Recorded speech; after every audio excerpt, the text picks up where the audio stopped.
নমস্কার, তোমাদের সবাইকে সানাস মাই এডুকেশন সেন্টারে স্বাগত জানিয়ে আজকের ক্লাসটি শুরু করছি। আজকে তোমাদের সঙ্গে আলোচনা করব তোমরা যারা সপ্তম শ্রেণীর পরীক্ষার্থী, তোমাদের জন্য আজকে সমাধান করে দেখাবো ইতিহাস বিষয়ে সপ্তম অধ্যায় জীবনযাত্রা ও সংস্কৃতি, সুলতানি ও মুঘল যুগ। এই অধ্যায় থেকে তোমাদের 1 নম্বর ও 2 নম্বরের প্রশ্ন ও উত্তর সমাধান করে দেখাবো, যে প্রশ্নগুলি তোমাদের পরীক্ষায় আসার মতো অর্থাৎ গুরুত্বপূর্ণ প্রশ্ন, খুব সেই প্রশ্নের উত্তর সহকারে তোমাদের আলোচনা করে দেখাবো। চলো দেখা যাক প্রশ্ন উত্তরগুলি। যে কটা প্রশ্ন দেওয়া আছে প্রতিটা প্রশ্নই গুরুত্বপূর্ণ, তোমরা অবশ্যই বাড়িতে পড়বে এবং যদি পারো একটু কষ্ট করে খাতায় লিখে নিয়ে পড়বে। চলো দেখো, প্রথমে দেখো 1 দাগের প্রশ্ন আছে, ভক্তিবাদের মূল কথা কি? উত্তরটা হবে ভগবানের প্রতি ভক্তি। 2 দাগের প্রশ্ন দেখো, কবির কার শিষ্য ছিলেন? উত্তরটা হবে রামানন্দের। 3 দাগের প্রশ্ন দেখো, সুপ কথার অর্থ কি? উত্তরটা হবে পশমের তৈরি এক টুকরো কাপড়। পরবর্তী দেখো 4 দাগে, সুফিবাদের শিষ্যকে কি বলা হয়? উত্তরটা হবে মুরিদ। পরেরটা দেখো 5 দাগের লঙ্গরখানা কার সময় চালু হয়? উত্তরটা হবে গুরু নানক। পরেরটা দেখো, মধ্যযুগের ভারতীয় সমাজ কী প্রকৃতির? উত্তরটা হবে যৌথ পরিবার প্রকৃতির। পরেরটা দেখো, সুফিদের আশ্রমকে কি বলা হয়? উত্তরটা হবে দরগা। 8 দাগের প্রশ্ন দেখো, চৈতন্য চরিতামৃত গ্রন্থের রচয়িতা কে ছিলেন? উত্তরটা হবে কৃষ্ণদাস কবিরাজ। 9 দাগের প্রশ্ন দেখো, ঘরে বসে যে কীর্তন গাওয়া যায় তাকে কি বলে? উত্তরটা হবে নগর কীর্তন। পরেরটা দেখো 10 দাগের প্রশ্ন, দিন ই ইলাহি মতাদর্শ কে প্রবর্তন করেন? উত্তরটা হবে কুতুবুদ্দিন আইবক। 12 দাগেরটা দেখো, চারমিনার কোথায় অবস্থিত? উত্তরটা হবে হায়দ্রাবাদে। যে কটা প্রশ্ন দেওয়া আছে প্রতিটা প্রশ্নই গুরুত্বপূর্ণ, তোমরা অবশ্যই ভালো করে পড়বে। আর আগের ভিডিওতে তোমাদের 3rd ইউনিট টেস্টের ইতিহাস, ভূগোল ও পরিবেশ বিশেষ সাজেশান দেওয়া আছে, তোমরা যারা এখনও দেখোনি আমাদের প্লেলিস্টে গেলে পেয়ে যাবে। এবার দেখো 13 দাগের, হাম্পি কোন রাজ্যের রাজধানী ছিল? উত্তরটা হবে বিজয়নগর। 14 দাগের প্রশ্ন দেখো, মুঘল স্থাপত্যের শ্রেষ্ঠ নিদর্শন কি? উত্তরটা হবে তাজমহল। 15 দাগ দেখো, সুরাবর্দী সম্প্রদায়ের প্রতিষ্ঠাতা কে ছিলেন? উত্তরটা হবে বদরুদ্দিন জাকারিয়া। পরবর্তী দেখো 16 দাগের, ফতেহ শব্দের অর্থ কি? উত্তরটা হবে জয়। 17 দাগ দেখো, বাংলাদেশের মুসলিম শাসন বিস্তার লাভ করে কোন সময়? উত্তরটা হবে খ্রিস্টীয় ত্রয়োদশ শতকে। 18 দাগ দেখো, কুতুব মিনারের নির্মাণ কে শেষ করেন? উত্তরটা হবে ইলতুৎমিশ। পরবর্তী দেখো 19 দাগের, আদিনা মসজিদ কে নির্মাণ করেন? উত্তরটা হবে সিকান্দর শাহ। 20 দাগের প্রশ্ন দেখো, গৌড়ের সবচেয়ে বড় মসজিদ কোনটি? উত্তরটা হবে বড়সোনা মসজিদ। 21 দাগে দেখো, আকবরনামা গ্রন্থের রচয়িতা কে ছিলেন? উত্তরটা হবে আবুল ফজল। পরবর্তী প্রশ্ন দেখো 22 দাগের, তুজুকি বাবরি কার আত্মজীবনী? উত্তরটা হবে বাবরের। 23 দাগের প্রশ্ন দেখো, রাজতরঙ্গিনী কে রচনা করেন? উত্তরটা লিখবে কলহন। পরবর্তী 24 দাগে, ইসলামের জন্ম কোন দেশে? উত্তরটা হবে আরবে। যে কটা প্রশ্ন দেওয়া আছে প্রতিটা প্রশ্ন গুরুত্বপূর্ণ, তোমরা অবশ্যই বাড়িতে ভালো করে পড়বে। পরবর্তী প্রশ্ন দেখো 25 দাগের, শিরিন কলম শব্দের অর্থ কি? উত্তরটা হবে মিষ্টি কলম। প্রশ্ন দেখো 26 দাগের, মহাভারতের ফরাসি অনুবাদের নাম কি? উত্তরটা হবে রজম নামা। পরবর্তী প্রশ্ন দেখো 27 দাগের, সুন্দর হাতের লেখার চর্চাকে ইংরেজিতে কি বলা হয়? উত্তরটা হবে ক্যালিগ্রাফি। পরবর্তী প্রশ্ন দেখো 28 দাগের প্রশ্ন, আদিনা মসজিদ কে নির্মাণ করেন? উত্তরটা হবে সিকান্দর শাহ। 29 দাগ দেখো, নাচের জন্য কুমিল পোশাক কে তৈরি করেন? উত্তরটা হবে মহারাজা ভাগ্যচন্দ্র। 30 দাগের প্রশ্ন দেখো, ইংরেজি মিনিয়েচারকে বাংলায় কি বলা যেতে পারে? উত্তরটা হবে অনুচিত্র। প্রশ্ন দেখো 31 দাগের, চরকি কি? উত্তরটা হবে তুলো বুনবার যন্ত্র। 32 দাগ দেখো, কিতাব উল হিন্দ গ্রন্থের রচয়িতা কে ছিলেন? উত্তরটা হবে অল বিরুনি। 33 দাগ দেখো, মালাধর বসুর অনুবাদ গ্রন্থটির নাম কি? উত্তরটা হবে শ্রীকৃষ্ণ বিজয়। পরবর্তী প্রশ্ন দেখো 34 দাগের প্রশ্ন, জাহাঙ্গীরের সময়ের একজন বিখ্যাত কবির নাম লেখো। উত্তরটা হবে তালিব আমলি। 35 দাগ দেখো, কে মহাভারতের বাংলা অনুবাদ করেন? উত্তরটা হবে কাশিরাম দাস। চলো এবার আমরা দেখব প্রশ্নমান 2-এর। প্রথমে আছে পাঁচালী কি? উত্তরটা দেখো, খ্রিস্টীয় পঞ্চদশ শতক থেকে খ্রিস্টীয় অষ্টাদশ শতকের বাংলা ভাষা ও সাহিত্য আজকের মতো ছিল না। তখনকার সাহিত্য বেশিরভাগ ক্ষেত্রে দেবদেবীর মহিমা প্রচার করা হতো। তখন যা লেখা হতো তার বেশিরভাগ সুর করে গাওয়া হতো, তাই এই সময়ের অনেক লেখাকে পাঁচালী বলা হয়। পাঁচালী বলতে বোঝায় বাংলা গীতিকাব্যকে। পরবর্তী প্রশ্ন দেখো 2 দাগের শিবায়ন কি? উত্তরটা দেখো, মধ্যযুগে শিবকে নিয়ে যে সাহিত্য লেখা হয়েছে তাকে শিবায়ন বলা হয়। পুরাণে শিবের কাহিনীর সঙ্গে শিব দুর্গার ঘর সংসারের কাহিনী জুড়ে শিবায়ন কাব্য লেখা হয়েছে। খুব গুরুত্বপূর্ণ প্রশ্ন।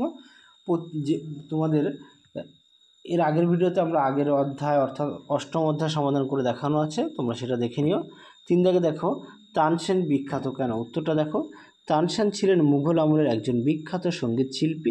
তিনি ছিলেন মুঘল সম্রাট আকবরের রাজসভার একজন মূল্যবান রত্ন। তানসেন সঙ্গীতের অনেক নতুন রাগ সৃষ্টি করেছিলেন। তার সৃষ্ট নতুন রাগগুলির মধ্যে বিখ্যাত হলো দীপক, মেঘ মল্লার প্রভৃতি। পরবর্তী প্রশ্ন দেখো 4 দাগের প্রশ্ন, ক্যালিগ্রাফি ও মিনিয়েচার বলতে কী বোঝায়? খুব গুরুত্বপূর্ণ প্রশ্ন, তোমরা তোমাদের পাঠ্য বই থেকেও পড়ে নিতে পারো। চলো প্রথমে আমরা আলোচনা করব ক্যালিগ্রাফি। মধ্যযুগে ভারতে যখন ছাপাখানার প্রচলন হয়নি, তখন বইপত্র, সরকারি সমস্ত দলিলপত্র হাতে লেখা হতো। সেকালে সুন্দর হাতের লেখার শিল্পের খুব চর্চা হতো। একে ইংরেজিতে ক্যালিগ্রাফি বলে। এবার চলো দেখব মিনিয়েচার।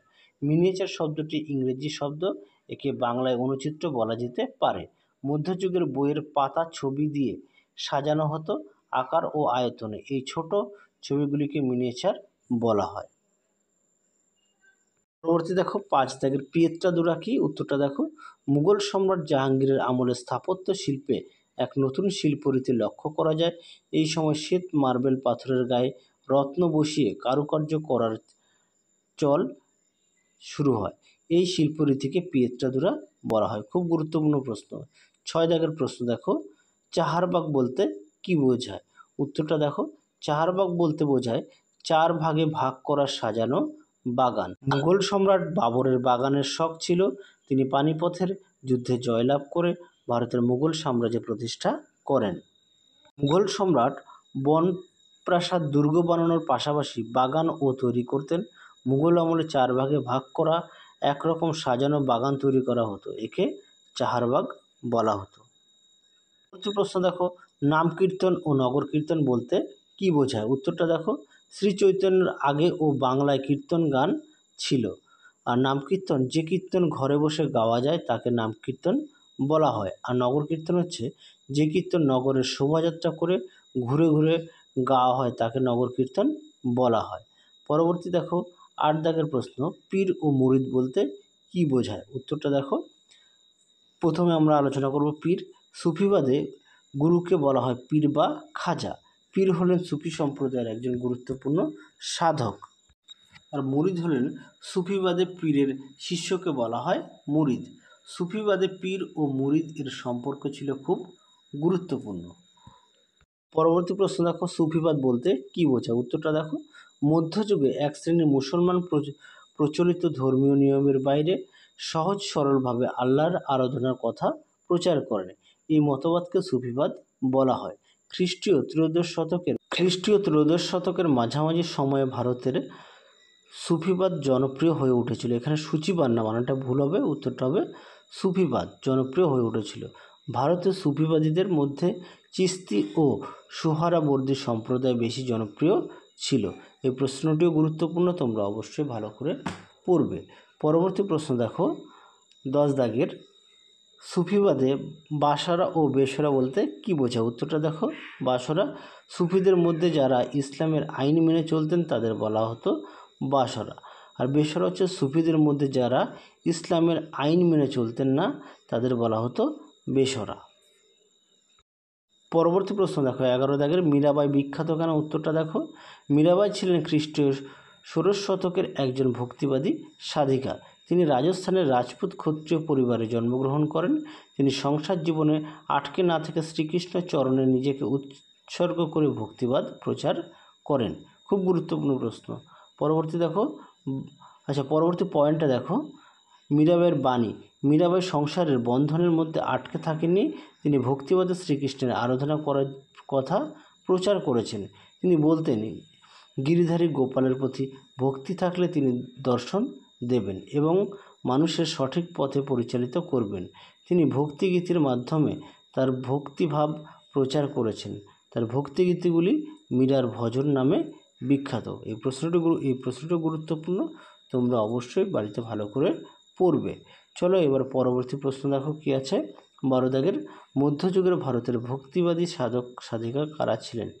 উত্তরটা দেখো, মধ্যযুগে ভারতের এক শ্রেণীর সাধক সাধিকার ভগবানের প্রতি ভক্তির কথা প্রচার করেছিলেন, তাদের ভক্তিবাদী সাধক সাধিকা বলা হয়। ভক্তিবাদী সাধকদের মধ্যে রামানন্দ, কবির নানক, শ্রী চৈতন্যদেব প্রমুখ। আর ভক্তিবাদী সাধিকা হচ্ছে মীরাবাই। মীরাবাই ভক্তিমূলক ভোজনের মাধ্যমে শ্রীকৃষ্ণের আরাধনা করতেন। খুব গুরুত্বপূর্ণ প্রশ্ন। পরবর্তী প্রশ্ন দেখো 13 দাগের ভক্তিবাদের প্রধান প্রধান বৈশিষ্ট্যগুলি উল্লেখ করো। দেখো কি আছে। একে আছে ভক্তি হলো ঈশ্বর লাভের একমাত্র উপায়। 2 আছে ভক্তের সঙ্গে ভগবানের রহস্যময় বা অতীন্দ্রিয় মিলন।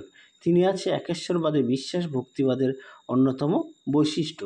ভক্তিবাদের মতে ঈশ্বর আল্লাহর রাম শিব সবাই এক। 4 আছে সাধারণ মানুষের ভাষায় ধর্মপ্রচার ভক্তিবাদের অন্যতম বৈশিষ্ট্য ছিল। এই প্রশ্নটিও গুরুত্বপূর্ণ। তাহলে চলো আজকের মতো এখানেই সমাপ্ত করছি। আবার দেখা হবে খুব শীঘ্রই তোমাদের পরবর্তী ভিডিওতে। তোমরা সবাই সুস্থ থেকো, ভালো থেকো। আজকের মতো